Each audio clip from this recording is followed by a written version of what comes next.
Құрметті әріптес, ғылыми жоба жазу барысында жиі жіберілетін қателіктер. Ең бірінші, ғылыми жоба жазу барысында тақырыпты дұрыс таңдау. Яғни өзекті тақырыпты таңдау керек. Жауыр болған тақырыптар қызық болмай қалады.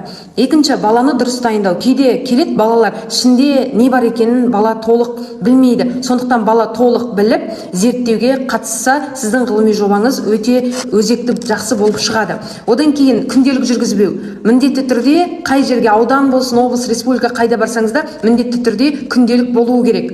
Және де күнделік 2,5-3 жылға жазылуы тиіс. Яғни бізде зерттеу жұмысы солай жүргізілуі керек. Одан кейін бізде жаңа ғылыми жоба болғандықтан жаңалық ашылу керек. Сол жаңалық айқындалмай келеді.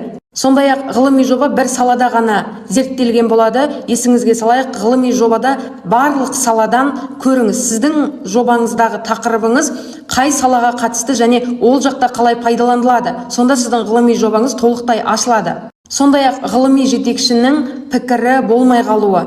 Ғылыми жоба жазу барысында көмек керек болатын болса, комментарий бөліміне жазыңыздар, біз сіздерге көмектесеміз. Тағы да айтылмай қалған ұсыныстарыңыз болса да комментарийге жаза кетіңіздер, көргендер оқып өз пайдасына жаратар. Маған тіркелуді ұмытпаңыз.